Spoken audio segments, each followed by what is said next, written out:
안녕하세요. 승리한상 가족 여러분, 오늘은 3월 3일입니다. 드디어 예루살렘 입성의 말씀을 듣고 저희들 고난주간 말씀을 시작하게 됩니다. 첫 번째 말씀은 마태복음 27장 1절로 22절로 예루살렘 입성과 사역에 대한 부분을 살펴보도록 하겠습니다.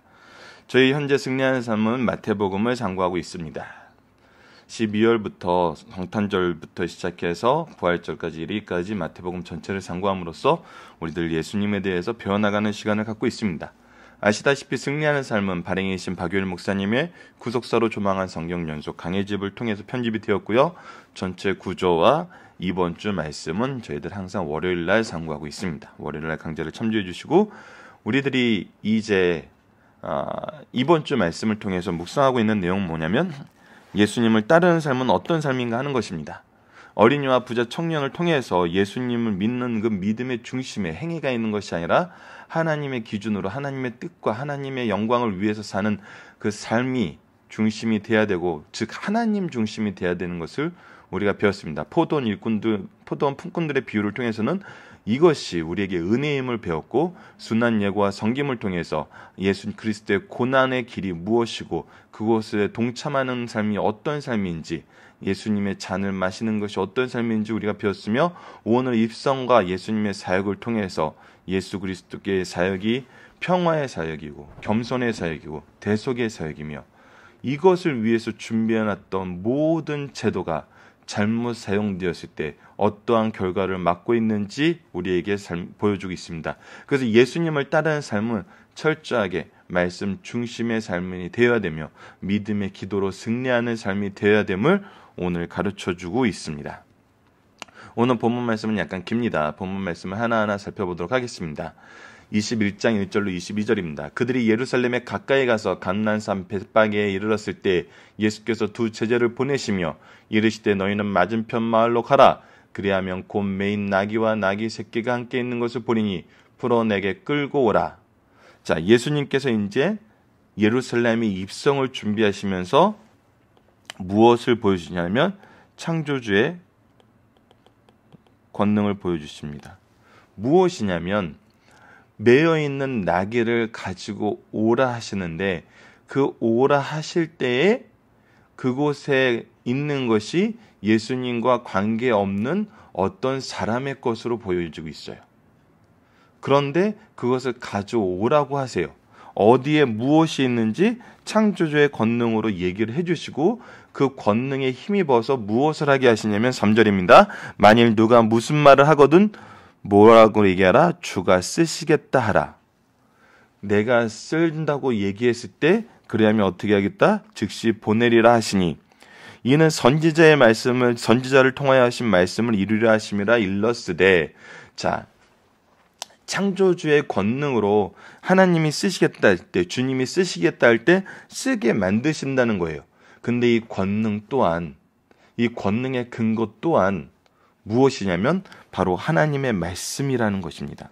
즉 성경에 예언된 하나님의 계획, 이것이 하나님의 능력을 쓰시는 이유이며 목적이며, 그 방법은 창조주의 권능으로 이 일을 하신다는 거예요. 즉 모든 것은 무슨 일을 하신다는 거예요? 하나님의 일을 하신다는 거예요. 하나님의 일이 뭐였어요? 구속이었어요. 자, 그거에 대한 예언의 말씀이 바로 5절 말씀입니다. 시온의 딸에게 이르기를 내 왕이 내게 임하나니 그는 겸손하며 낙이 곧 멍에 매는 짐승의 새끼를 탓도다라 하였느니라. 이것은 예수님께서 앞으로 오시는 것을 구약에서 예언된 예언의 말씀으로, 예수님의 이 지상 사역이, 이 메시아의 오심이, 왕으로 오심의 성격이 무엇인지 나타내 주는데, 이 부분에 대해서는 이사야서 62장과 스가랴 9장 9절 말씀이 바로 이 예언에 대한 말씀이었습니다. 하나씩 읽어드리도록 하겠습니다. 이사야서 62장 12절,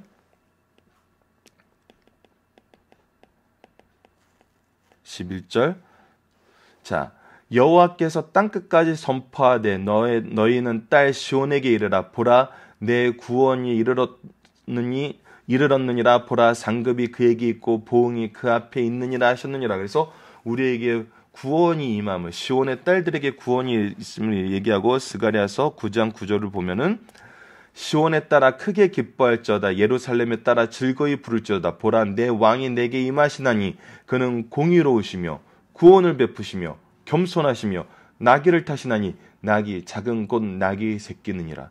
나귀도 그냥 나귀가 아니라 아주 나귀 새끼라는 것을 얘기하시면서 겸손의 왕이시라는 걸, 구원의 왕이시라는 걸, 공의의 왕이시라는 것을 우리에게 분명히 가르쳐주고 있어요. 바로 이 성경에 기록된 하나님의 일을 하시는데 하나님의 능력으로 창조주의 권능을 보여주시며 하시면서 우리에게 무엇을 가르쳐주냐면 너희들이 이 일에 쓰임받는 사람이 되라 하는 거예요.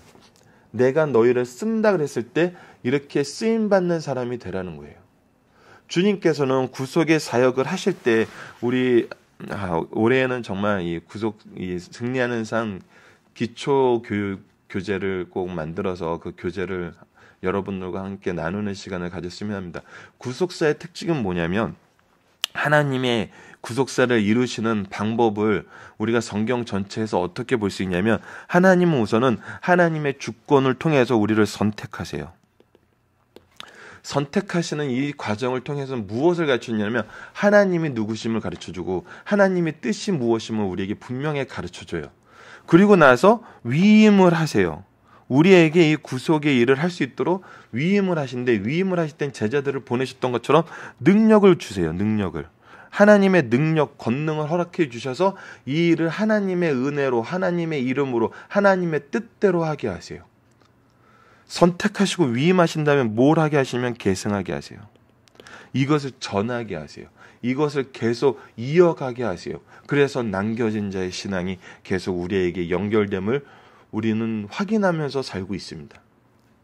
자, 이젠 계속 보도록 하겠습니다. 제자들이 가서 예수께서 명하신 대로 하여, 예수님께서 명하신 대로 모든 것이 되었어요. 다른 성경에서는 이렇게 주님께서 쓰시겠다 한 말씀을 전하는 내용까지 나와 있죠. 7절입니다. 나귀와 나귀 새끼를 끌고 가서 자기들의 겉옷을 그 위에 얹으심에 예수께서 그 위에 타시니 무리가 대사두성 그들의 겉옷을 길게 펴고 다른 이는 나뭇가지를 베어 길에 펴고 무화과 나뭇가지 자기들의 옷을 편다는 것은 왕의 입성을 환영하고 그것의 영광을 돌리는 거거든요. 그 안에 순복하는 거거든요. 그런데 무엇이라고 외치냐면 앞에서 가고 뒤에서 따르는 무리가 앞뒤에서 예수님을 따라서 이동하면서 그 인원들이 확장되고 있어요. 소리를 높여 이르되 호산나 다윗의 자손이여 찬송하리로다 주의 이름으로 오시는 이여 가장 높은 곳에 호산나 하더라. 자, 이 얘기는 예수님을 받아들이는 그들의 마음이 담겨져 있고 그 내용이 담겨져 있습니다. 호산나는 히브리어로 호샤나로 구원하옵소서라는 뜻입니다.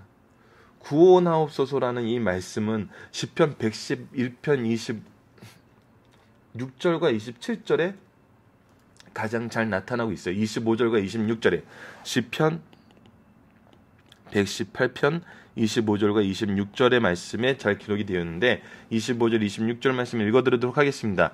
여호와여 구하옵소서. 이제 구하옵소서. 여호와여 우리가 구하옵나니 이제 형통하게 하소서. 여호와의 이름으로 오는 자가 복이 있으며 우리가 여호와의 집에서 너희를 축복하였도다.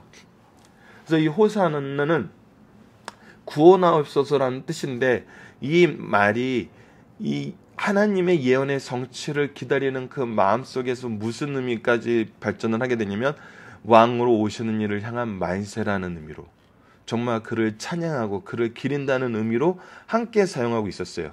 그래서 호산나 호산나 하면은 구하옵소서라는 의미와 함께 만세 만세 우리의 왕이 오셨다라는 것을 찬송하는 의미가 있는 것입니다. 그리고 주의 이름으로 다윗의 자손이요라는 것은 왕을 의미하는 거잖아요. 이스라엘의 왕으로 오시는 그 왕이 주의 이름으로 오신다는 거예요. 호산나 우리를 구하시옵소서. 왕 대신이여 만세 왕이시여 찬송하리로다 주의 이름으로 오시는 이요 하나님이 우리를 위해서 보내신 이 구원을 이루시는 메시아이라는 것을 인정하는 말씀이거든요. 그래서 왕이시여 메시아이시여 환영합니다. 우리를 구하옵소서. 이런 의미의 말씀을 가지고 예수님을 따르는 자들이 찬양하고 있어요. 가장 높은 곳에서 호산나 하더라. 이스라엘 땅은 그 위치상 그 지역이 굉장히 높아요. 가장 높은 곳에 건립된 도시예요.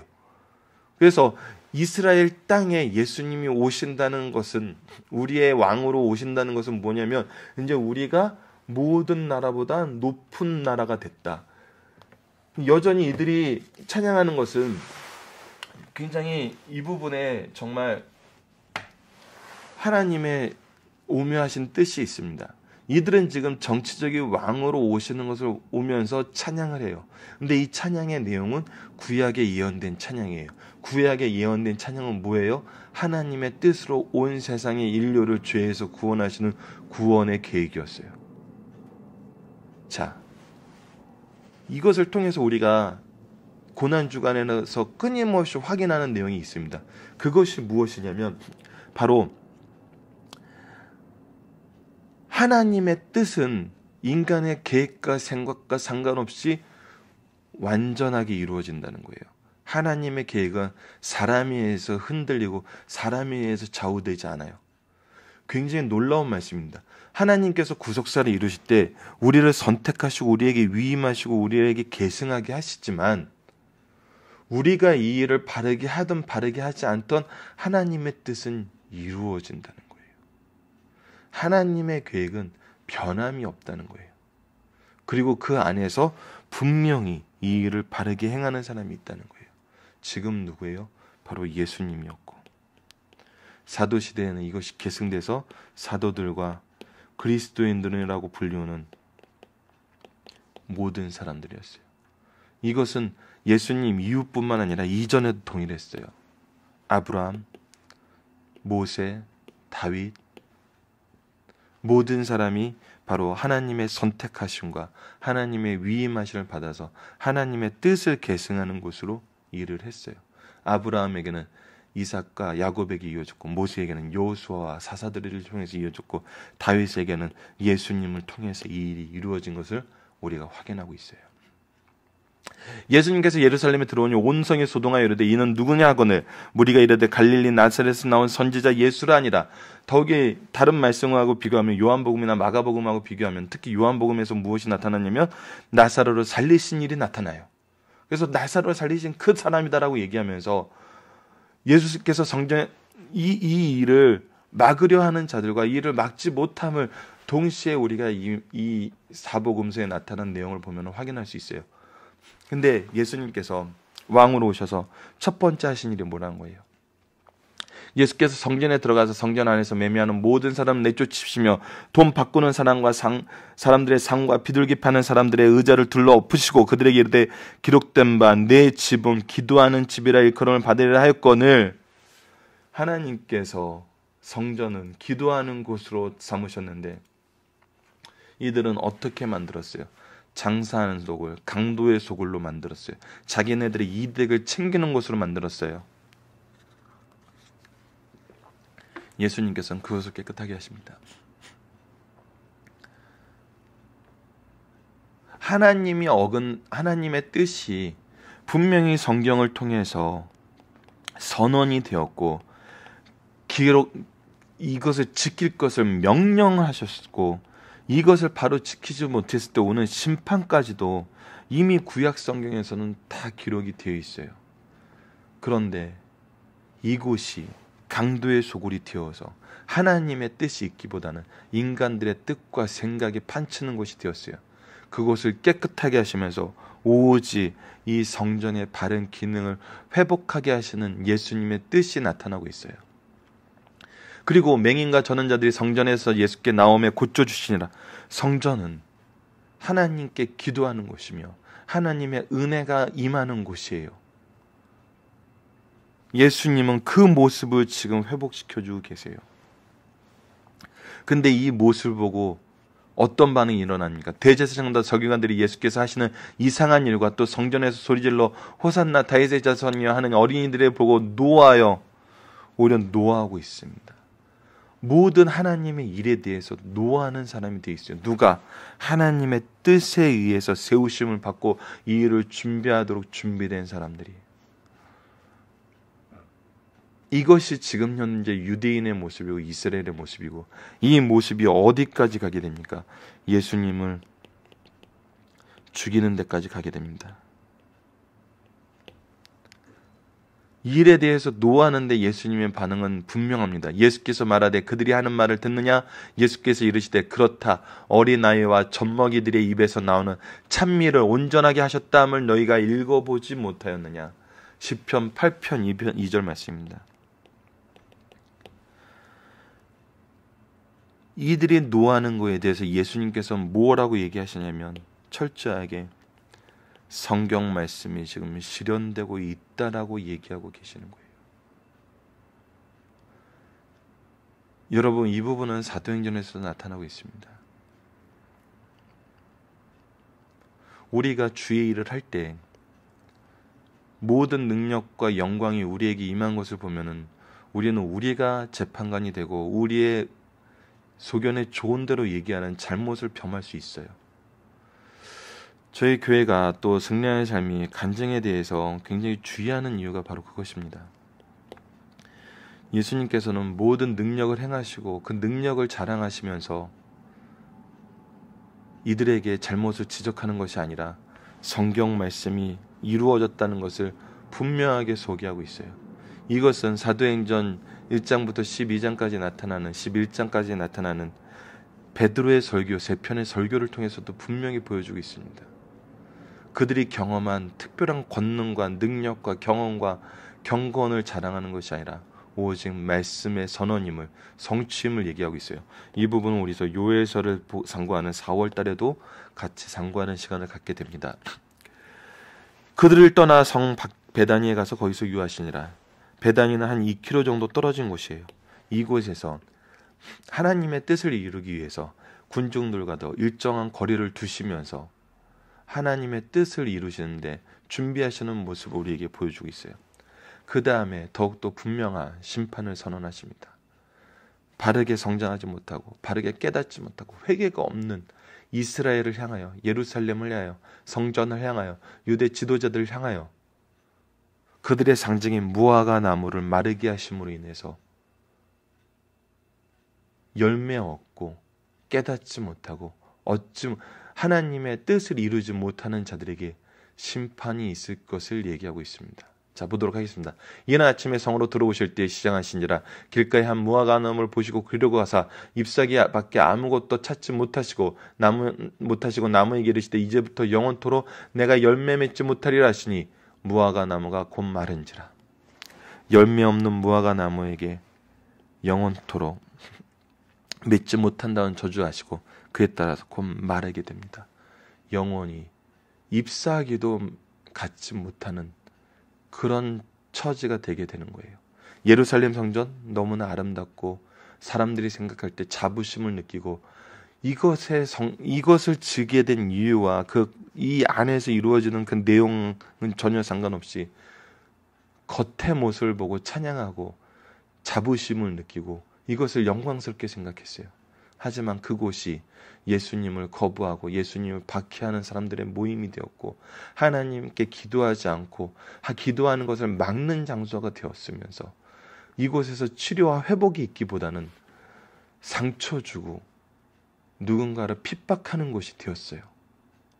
무수하게 많은 폭리를 취하면서 가난한 자들을 시험에 들게 하며 낙심하게 하는 곳이 되었어요.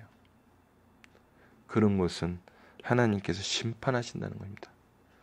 그런데 이 마른 것에 대해서 물어볼 때 어떤 일이 생기냐면 예수께서 대답하여 이르시되 내가 진실로 너희에게 이르노니 만일 너희가 믿음이 있고 의심치 아니하면 이 무화과 나무에서 된 이런 일만 할 뿐 아니라 이 산을 들려 바다에 던져지려 하여도 될 것이니라. 너희가 기도할 때 무엇든지 믿고 구하는 것은 다 받으리라. 하나님께 기도하는 이 성전에서 하나님의 뜻대로 기도할 때 모든 것이 이루어짐을 솔로몬을 통해서 하나님께서 서원하게 하시고 그 서원을 들어주시고 이곳이 기도하는 곳이고 이곳에서 기도하는 것을 하나님께 듣겠다고 선언하여 주셨고 이것을 기초로 이 믿음을 기초로 기도하는 사람이 바로 다니엘이었습니다. 이것이 이루어졌어요. 하지만 예수님께서 무엇을 얘기하시냐면 이 성전이 아니더라도 너희들이 믿음의 기도를 한다면 예수님의 이름으로 기도한다면 모든 것이 이루어지리라는 거예요. 너희들이 이제 성전으로도 하지 말고 사람으로도 하지 말고 오직 하나님께 예수님의 이름으로 직접 기도할 그 날이 왔다는 거예요. 너희들이 그것을 얻게 된다는 거예요. 그래서 믿음으로 기도하는 것은 이루신다는 예수님의 이 약속의, 하나님의 약속의 성취와 확장을 우리에게 보여주고 있습니다.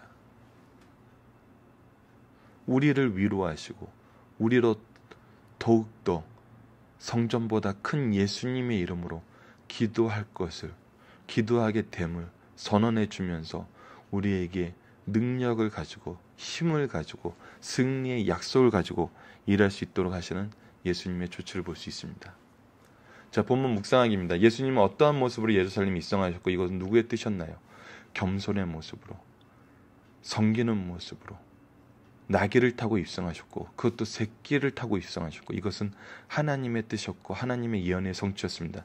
예수님은 어떤 차성을 받으면서 입성하셨고 그 의미는 무엇입니까? 호산나는 구원자, 만세라는 의미였고 다윗의 자손, 메시아라는 의미, 주의 이름으로 오시는 이유는 왕이시면서 메시아로 오시는 이름이고 가장 높은 곳에서 이 이름이 선언되어서 이제 온 세상에 이것이 선포되게 되었다는 것을 의미하고 있습니다. 이것은 사람들의 계획과 뜻이 다르지만 하나님의 뜻이 온전하게 성취되는 것을, 선포되는 것을 우리에게 보여주고 있어요. 이것은 고난 중간에 계속 나타납니다. 예수님은 왜 성전을 깨끗하게 하시고 왜 무화과 나무를 저주하셨나요? 이곳이 하나님의 뜻과 다르기 때문이고 하나님께서 주시고자 하시는 열매가 없기 때문인데도 그것을 깨닫지 못하고 무성한 입을 자랑하는 이 세대를 저주하시고 심판하신 것입니다. 예수님께서 중요하게 강조하신 것은 무엇인가요? 믿음이고 바른 기도고 하나님과의 관계의 회복이고 이것을 주시는 예수님의 능력을 우리에게 소개하고 있습니다. 중심 사상을 보도록 하겠습니다. 예수님은 지상의 사역은 마지막 한 주간, 고난주간 여리고를 출발하여 예루살렘에 입성하심으로 시작되었어요. 예루살렘에 입성하시는 과정을 살펴보면 주님께서 여러 곳을 출발하셔서 감난산 벳바게까지 걸어오셨고 벳바게에서 예루살렘까지 나귀를 타고 호산나 자손이 영접받으면서 입성하셨어요. 복음서 기자들은 예수님이 한 주간의 행적을 복음서의 3분의 1을 초과하는 분량으로 집중시키고 있어요. 앞으로 우리가 상고하는 부분이 예수님의 사역의 핵심이면서 가장 중요한 내용입니다. 마태복음은 고난중앙을 기록함에 있어서 시간과 장소에 구애받지 않고 그리스도의 교훈을 모아서 기록하고 있어요. 자, 역사적으로 생각하겠을 때 마가복음이 시간상 가장 정확한 걸로 보고 있어요. 그래서 무화과 나무를 저주하는 이 모든 일들도 성경의 마가복음하고는 시간상으로 약간 차이가 있어요. 근데 그런 이유가 뭐냐면 그리스도의 교훈의 이 내용을 설명하는 것에 기초해서 이것을 기록하고 있다는 거예요. 그래서 영광 중에 예루살렘에 입성하신 모습과 유대인들의 심판 의지로 강도에 소홀된 성전을 정화시키시고 민족의 상징 무화과 나무 열매가 없음을 보시고 나무를 저주한 사건을 통해서 우리가 오늘 무엇을 볼 수 있어요? 이제 성전의 기능이 예수님께로 옮겨오고 예수님의 이름으로 모이는 곳이 이제 성전이 되면서 예수님 이름으로 기도했을 때 믿음의 기도로 성취하심을 우리에게 선언한 것을 보여주고 있어요. 그리고 유대 교권주의자들의 정면 충돌이 발생한 내용이 바로 앞으로 내일부터 계속 시작되는 말씀입니다. 예루살렘의 지생사역의 마지막 한 주간 고난주간은 여리고를 출발하여 예루살렘에 입성하시러 시작돼요. 예루살렘에 입성하시는 과정을 살펴보면은 주님께서 여리고를 출발하여 죄송합니다. 이 부분 똑같은 부분이 계속 있네요. 죄송합니다. 예수님께서 나귀를 타고 예루살렘에 입성하심은 왕권의 본질을 가르쳐 주신 것이에요. 나귀는 평화를 상징하는 짐승이면서 예수님께서 우리로 하여금 하나님의 평화를 누리고 이웃과 평화를 누리게 하시기 위해서 나귀를 타고 예루살렘에 죽으러 가시는 것을 상징해요.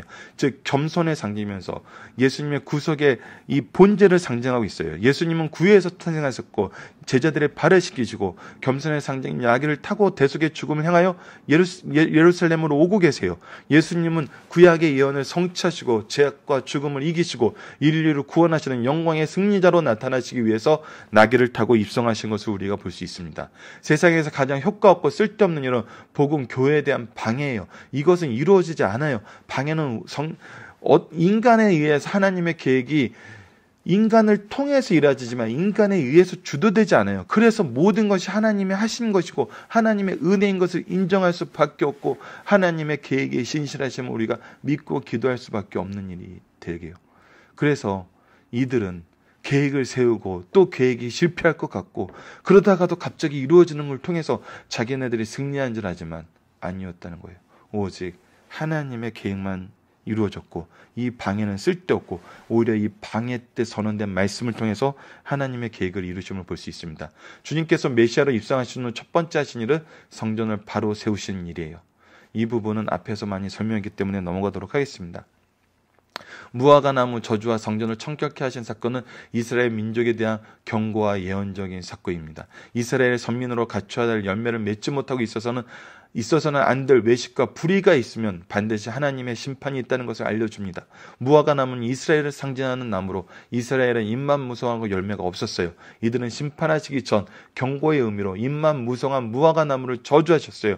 오늘의 교회와 성도도 말만 잘하고 열매가 없으면 심판하신다고 경고하고 있어요. 동시에 이는 이스라엘에 대신하여 입만 무성한 무화과 나무를 저주하시고 심판의 의지를 선언한 것이에요. 예수님께서 평소 살리는 능력을 행하셨으나 죽이시는데 능력을 행사하지 않으셨어요. 그러나 이번만은 아무 설명도 없이 무화과 나무를 말리셨어요. 제자들이 그 의미를 질문하자 직접 답을 피하시고 하나님을 믿으라 기도하고 받은 줄 믿으라 그리하면 그대로 되리라고 하셨어요. 예루살렘 성전의 그 의미를 우리가 구약에서부터 상고해보면 기도하는 것이고 기도가 이루어지는 것이고 그 뜻에 따라서 그곳을 향하여 기도했던 그 다니엘의 신앙을 통해서 이곳이 하나님의 임재의 상징이고 하나님의 역사의 상징인데 이것이 없어져요. 이것이 사라져요. 하지만 이제 무엇으로 기도할 수 있어요? 예수님 이름으로 기도할 수 있어요. 그렇게 기도했을 때 그리고 바른 믿음으로 기도했을 때 그 기도는 응답하신다는 거예요. 이것이 예수님께서 우리에게 주시는 은혜임을 우리가 볼 수 있습니다. 응답받는 기도가 어떤 것인지 알려주고 있어요. 하나님을 믿는 기도예요. 하나님의 뜻을 이루는 기도예요. 이것이 우리가 승리할 수 있는 능력이면서 내용임을 볼 수 있습니다. 살펴보기 정답 여러분들 카페를 통해서 확인해 주시고요. 고난주간을 시작하는 예수님은 무엇에 가장 큰 관심과 노력을 보여주고 계신가요? 하나님의 뜻을 이루는 것이었고 하나님의 뜻대로 이루어진 기관이 하나님의 뜻대로 모든 것이 이루어지길 원하는 거였어요. 그리고 이 모습은 예수님의 초기 사역의 모습과 비교할 때 어떤가요? 모든 것을 수정해주고 고쳐주고 계세요. 회개를 통해서 얻게 될 은혜를 다시 한번 보여주고 있습니다. 그리고 이 모든 은혜를 주시는 분이 바로 예수님이 유일한 구원의 통로임을 우리에게 계속 고난주간을 통해서 선언하고 계십니다. 말씀을 기초로 기도하기를 통해서 마치겠습니다. 하나님, 끝까지 하나님의 뜻대로 우리를 위해 대속의 길을 가시는 예수님의 모습을 통해 우리로 회개케 하시고 돌이켜 하나님과 함께하게 하시려는 삼위일체 하나님의 구속의 경륜을 바라보게 하심을 감사합니다. 구속사의 결실로 우리가 믿어 말씀 안에서 하나 되게 하심을 감사합니다. 우리도 주님의 뒤를 따르게 하여 주소서. 예수님 이름으로 기도드립니다.